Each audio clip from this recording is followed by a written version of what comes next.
Assalamualaikum, hai semuanya, kembali lagi ke Learning with Alia.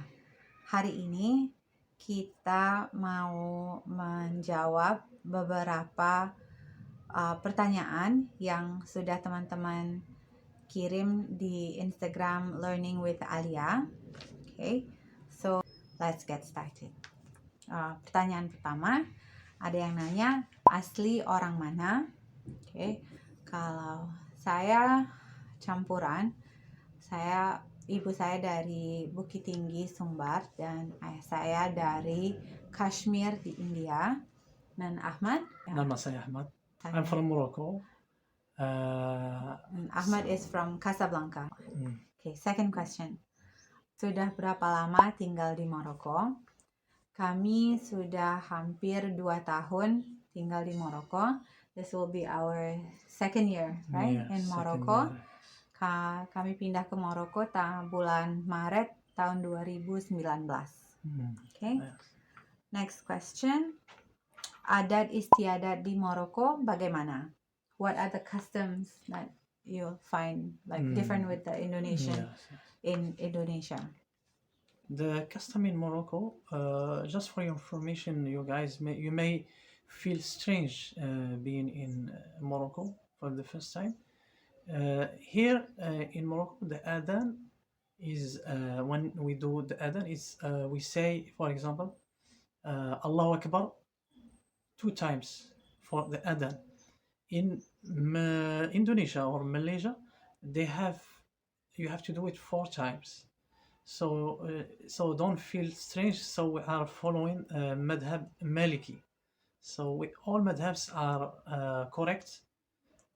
So don't feel confused or don't feel that you are in the wrong place. So it's just we are following the madhab.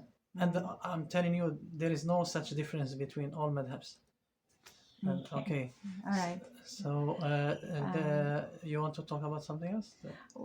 Masih in the subject, masih di topik dalam masjid yang di sini di luar masjid di hadapan pintu masjid mereka akan sediakan satu kayak bakul gitu, satu keranjang, dia isi tas di mana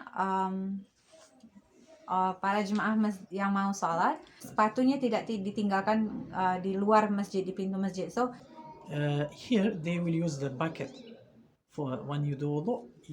They provide buckets, but based on my experience in Malaysia, because you are similar, you guys, you just open the tap dari and air just pakai keran, let go. The water comes out and you just do wudu, air your ablution, mengalir. just like that without using bucket. But here, if you want to do that here, I mean, I want just to mention this one because it's also part of the custom. For example, if someone tell you like you are doing tabdir like that here, they will think you are mubaddir. So, but in Malaysia and Indonesia, it's no tabdir. No, I'm not talking about tabdir. It's just here what they understand. You are wasting water just like that. So we are using bucket. Kebiasaan lainnya di Maroko, kalau kita di Indonesia kita sangat memperhatikan ya, kalau memberi pakai tangan kanan, kita nggak pakai tangan kiri. Kalau di pasar, di mana-mana, pokoknya semua kita bayar, ngasih duit, ambil belanjaan pakai tangan kanan. Dan kita merasa sangat tidak sopan kalau ada orang memberi kita pakai tangan kiri. Tapi yang saya perhatikan di sini mereka nggak begitu mementingkan tangan So it's kanan. just spontaneous. So of course, don't feel bad if someone serve you with the left hand. Sometimes he may feel like heavy to handle one hand, so he will support with the left hand. So that's the custom here. Yes. Okay, next thing we want to talk about, di sini nggak makan nasi, makanan pokoknya adalah roti. Jadi sarapan, makan siang, makan malam mereka akan makan roti. We'll move on to the next question. Pertama kali ketemu sama suami di mana? So saya ketemu sama Ahmad pertama kali di Malaysia. We were both living in Malaysia. Pertanyaan berikutnya semua pada nanya, gimana bisa kenal sama suami. Kita ketemuannya dari social media. Yeah, that's all. Yes, it was social media. Yes, like everyone nowadays with the technology, it allows you to meet foreign people. Question soalan berikutnya, kapan Alia punya adik? Somebody ask when Alia will have brother or sister. Of course, it's up to Allah.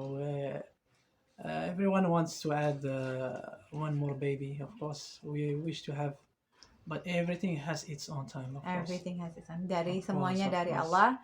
Kalau dapat rezeki kita bilang alhamdulillah. Inshallah. Insya Allah. Pertanyaan berikutnya, berapa harga tiket dari Indonesia ke Maroko? Jadi tergantung kapan keberangkatannya dan menggunakan flight apa, penerbangan apa. Tapi tiketnya mungkin sekitar 7,5 juta ke atas, begitu ya, kira-kira begitulah. Pertanyaan berikutnya, nggak ada rencana untuk mudik?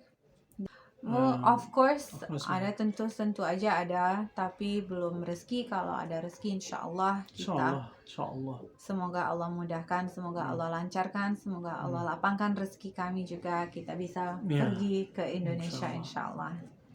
Okay. Dan somebody ask, gimana caranya buat kita bisa bicara bahasa Inggris yang lancar tanpa memikirkan vocabulary waktu bicara. It takes time to be spontaneous. Later, you can even talk to your friend, and you without even thinking about how. All you need to do, of course, like you said, practice. All you need to do is to interact with English-speaking people, and also you need to live like English people, like watch movies in English. Like spend your daily routine in English, like read in English. You can change your phone setting to English. Jadi exactly. Yeah, so you get used to reading. Yes, you get familiar with the words like that. So that's based on my experience. Yes. Okay. That's good. Di Maroko sehari-hari pakai bahasa apa? Dan kalau ke market yang penjualnya nggak pakai bahasa Inggris gimana? Jadi di Maroko mereka sehari-harian bahasanya pakai bahasa Darija. Jadi kalau belanja, kalau untuk urusan ke kantor-kantoran atau urusan ke bank gitu, bahasa Arab Fusha atau bahasa Prancis. Dan Hasina udah belajar sedikit-sedikit, mencukupi untuk pergi belanja ke pasar. Jadi kalau sedikit sekali, jadi kalau ngomong sama penjual yang di pasar pakai bahasa Darija, dan kalau nggak lulus Hasina belanja sama Ahmad. Question, makanan Indonesia paling favorite? Rendang. Rendang. Rendang. How do you say like that? Huh? Yes. And rendangnya rendang dari Bukit Tinggi. Yeah. Because rendang from other parts of Indonesia will be different from rendang. Okay, I'm talking the one from Bukit Tinggi. Rendang dari Just Bukit. for your information. Pertanyaan terakhir yang akan kita jawab untuk hari ini. Who inspired you to do a YouTube channel? Siapa yang memberi kami inspirasi untuk membuat YouTube channel? Actually, it was my idea since we came. 2 months later, I start to think about making a YouTube channel. I have a sister who is living in UK, and she's mashallah famous. And she's sharing her lifestyle. So she told me once, you are a mixed couple. Why not you don't make a YouTube channel? And of course, there are people who wants to live your experience. So and then I said, okay, let's make it. So I told Hasina, and Hasina, she was fine. Like she automatically agree with me, and we just get started. Yeah, that was the story. That was the how we started. How we started. Yes. Yeah. Well, that's all the questions for today. Segitu aja dulu soalan yang kita jawab untuk hari ini. We hope you enjoyed this video, and don't forget to give a thumbs up give thumbs up for this video. Subscribe to our channel if you all haven't already. You can find us on Instagram, Learning with Alia.